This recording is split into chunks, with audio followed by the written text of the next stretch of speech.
The movie begins with Rhiannon, a 16-year-old girl getting ready for school like any other teenager her age. However, she is feeling kind of stressed out by her boyfriend Justin, who seems to careless about her and doesn't reply all the messages she sent him from the previous night. Although she considers texting him again that morning, she eventually decides against it as she didn't want to seem too desperate and bothersome. Her parents are not really on good terms as her dad acts oblivious of all that is happening around him. At school, Rhiannon tries to get along with her friend Rebecca at the school's cafeteria but seems a little bit distracted as she keeps thinking about her boyfriend Justin. As they are talking, she sees Justin walk in and immediately excuses herself to go talk to him. She starts talking really fast and apologizes for all the many texts she sent him the previous night. At first, his face is blank and just stares at her, but after a while he smiles, as if remembering who she was, and then apologizes for not texting back. They both smile and she asks if she can come watch him practice that day, but he declines her suggestion by telling her that he doesn't think it'll be much fun for her. She doesn't say anything and seems surprised that Justin seems uninterested in his game. Justin is quite affectionate towards her and even uses his finger to brush the side of her hair. Rhiannon seems to like what is happening and suggests that they go spend time together somewhere. Justin hesitates and asks her if skipping school is something they normally do. She smiles and tells him they could give it a try. Hand in hand, they both leave the cafeteria and sneak out of school. While in Justin's car, she turns on the radio and they start listening to sports news. He notices that Rhiannon is not enjoying it and asks her if she would like to put on some music instead. She responds that she is okay, but from her countenance, Justin can tell that she is uninterested but doesn't want to upset him. He goes ahead to change the station to some cool music which she vibes and sings along to. Justin joins her and she laughs, feeling surprised that Justin knew the song. For a moment she stops and admires Justin as he grooves to the song. The both go to an aquarium, take a few pictures and later on have fun at the beach. Rhiannon is a little bit confused about how Justin could go from being so emotionless and lukewarm the previous night to becoming so vibrant and active the next day. But she doesn't say anything. On the walkway, Rhiannon gets a text from her dad which changes her mood. As they sit by the side, Justin asks her what the matter is and she opens up to him about her troubled home life. After losing his job, her father had developed a mental breakdown which almost resulted in her family losing their home. Her mom had to take up a second job in order to keep the family going. Justin comforts her and encourages her to talk to her dad. She admits that it's a secret she hasn't told anyone. Not even Rebecca, and they share a kiss. That evening, as he drops her off, she absent-mindedly tells him, "See you tomorrow." He hesitates and she asks him what's wrong. He tells her he hopes she knows every day won't be like this. She agrees but tells him that today is the happiest day she has had in a very long time. She tells him today is today while tomorrow is tomorrow.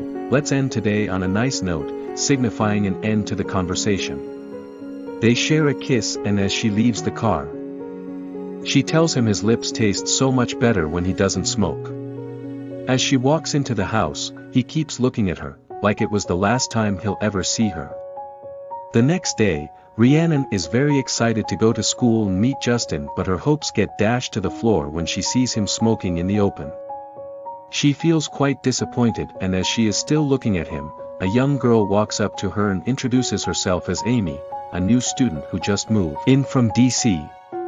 Amy asks if she can follow her around as she doesn't know anybody there and can't seem to find her way around. Rhiannon obliges and the two head to the lab. As Rhiannon introduces Amy to her other classmates, Justin comes at them angrily. Rhiannon tries to introduce Justin to Amy, but he clearly is in no mood for that. He feels pissed off by the fact that he missed yesterday's practice and can't remember anything that transpired between them. Rhiannon tries to remind him of the fun time they had, but he doesn't remember any of it. He tells them that his life sucks and Amy tries to intervene by telling him he should be lucky to have spent the whole day with an amazing person such as Rhiannon. Justin takes offense and a brief altercation of words ensues between them in which Amy tells him to be grateful for the only good thing in his life. Justin decides to leave but reminds Rhiannon about going with him to Steve's party the next day. When Justin leaves, Amy apologizes to Rhiannon and tells her she's allergic to ungrateful people. Amy tells Rhiannon that she deserves better and uses her fingers to brush the hair off Rhiannon's face. Rhiannon is taken aback by this act as it is the exact way Justin had done it the previous day.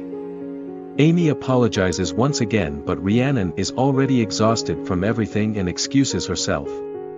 At the party the next day, Rhiannon goes with Justin but he gets carried away with his friends and she starts to feel pretty much alone. The song they were singing along to in his car the previous day comes on.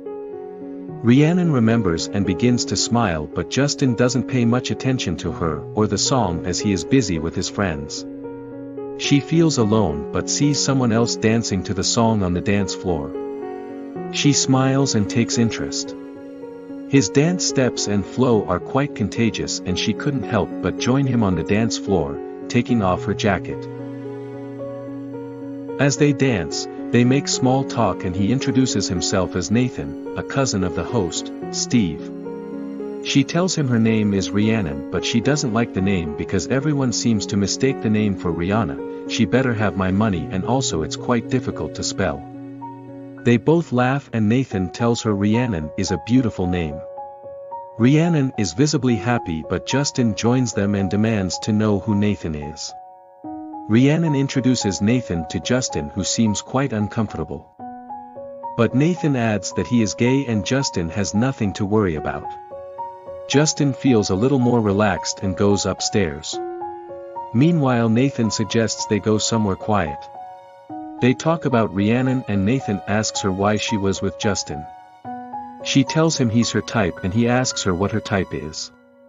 She responds that she likes tall, slim guys with nice shoulders and they laugh about it. They pause and Nathan brushes the hair at the side of her face. Meanwhile Justin is upstairs with Steve and the other guys and he expresses his disapproval over a guy being too close to his girlfriend regardless of the fact that he says he is gay.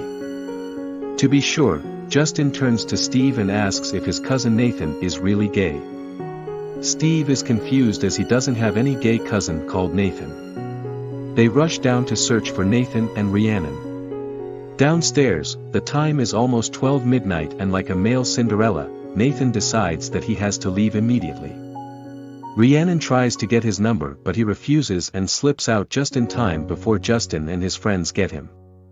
He quickly drives off much to the disappointment of Justin who throws a stone at his car, breaking his back windshield.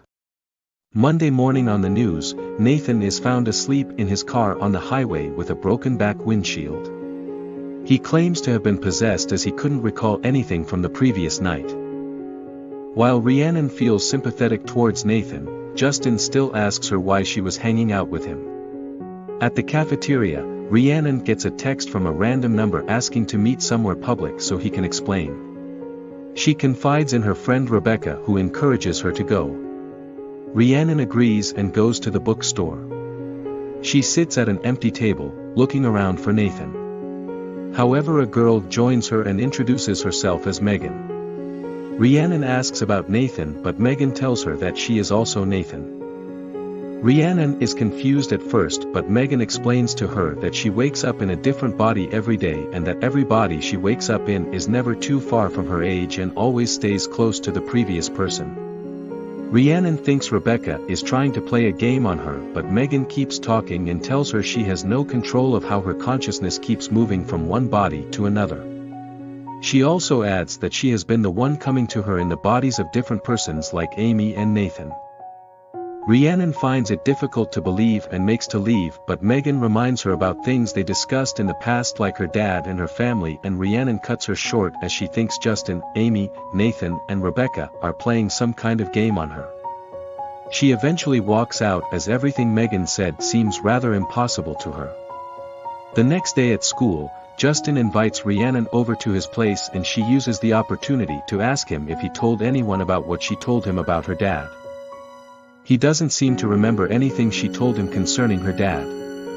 At that moment, Rhiannon receives a text message telling her that everything she was told is true. She is shocked and begins walking away from Justin. She replies that she wants to believe, but it is quite difficult.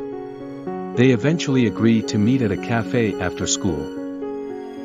As Rhiannon walks into the cafe, a fair plump guy her age waves to her and introduces himself as A. Rhiannon still finds it difficult to believe and asks him why his name is A.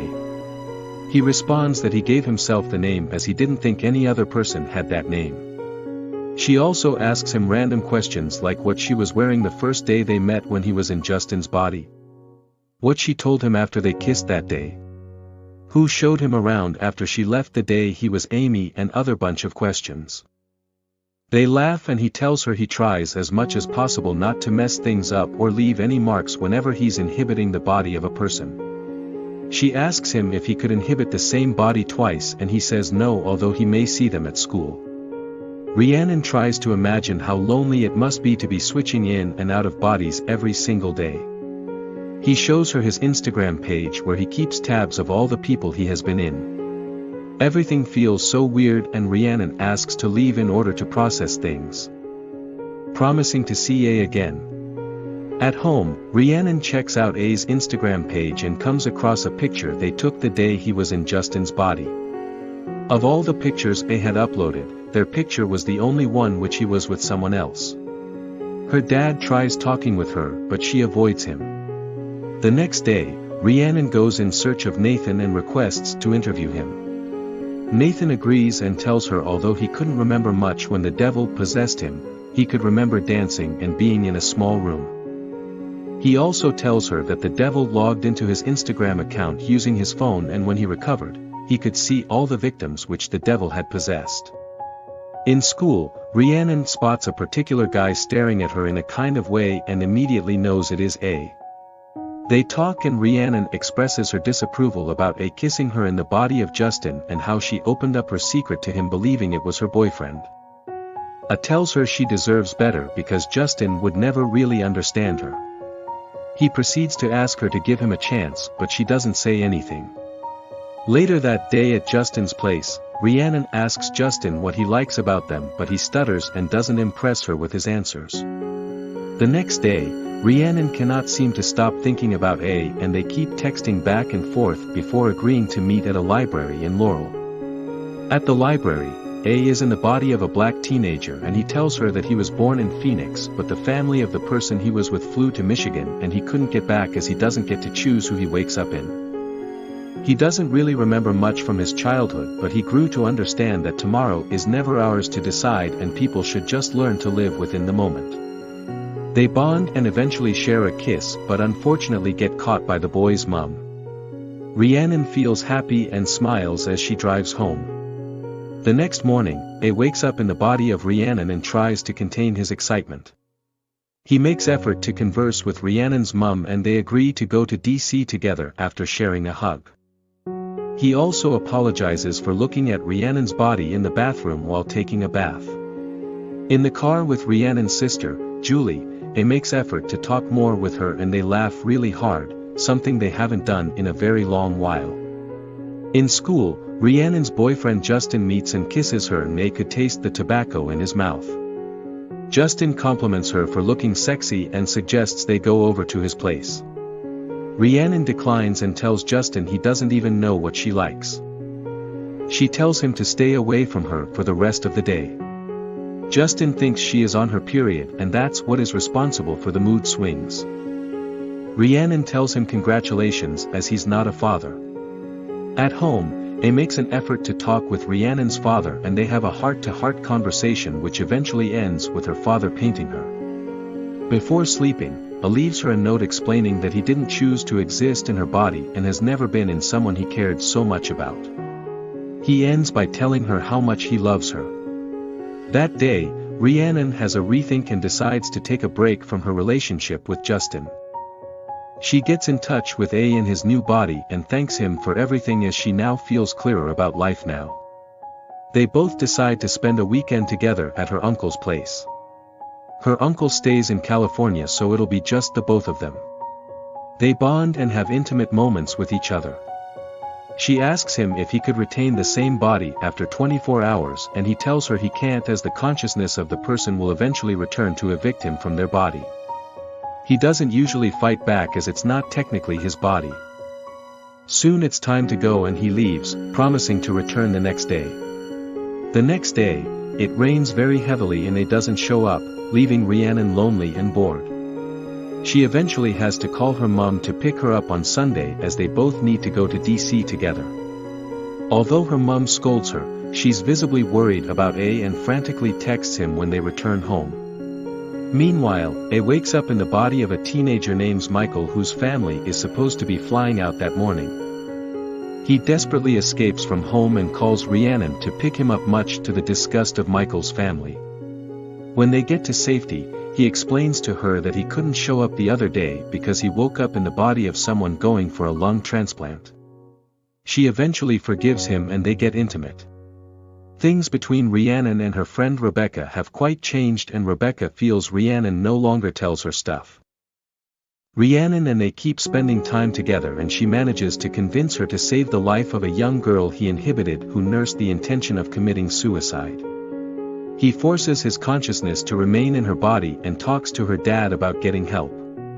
He finally wakes up in the body of a nerdy but yet optimistic young lad named Alexander and takes a liking to the body. He spends quality time with Rhiannon, who asks him if he could stay in Alexander's body for one more day. He agrees and comes back the next day and the day after the next, and as time elapsed, their relationship blossomed. However, A couldn't really balance his relationship with Rhiannon and Alexander's mom. It gets so bad that he misses his own birthday get-together. He has a rethink and invites Rhiannon over. He explains to her that being in Alexander's body ultimately means ruining his life and causing damage to the family that loves him. She feels sympathetic and suggests that he finds a new body or go back to the way he used to be. But he disagrees as he feels that nobody deserves to be put through an experience of losing moments and memories with loved ones. It is a very emotional moment for the both of them, but he tries to convince Rhiannon that he has to go and that Alexander would be the best guy for her as he is amazing, tall and has nice shoulders. She refuses, but he tells her to imagine how lonely she will be if they truly decide to stay together for the next 1 or 10 years. She obviously won't be able to tell anyone about him.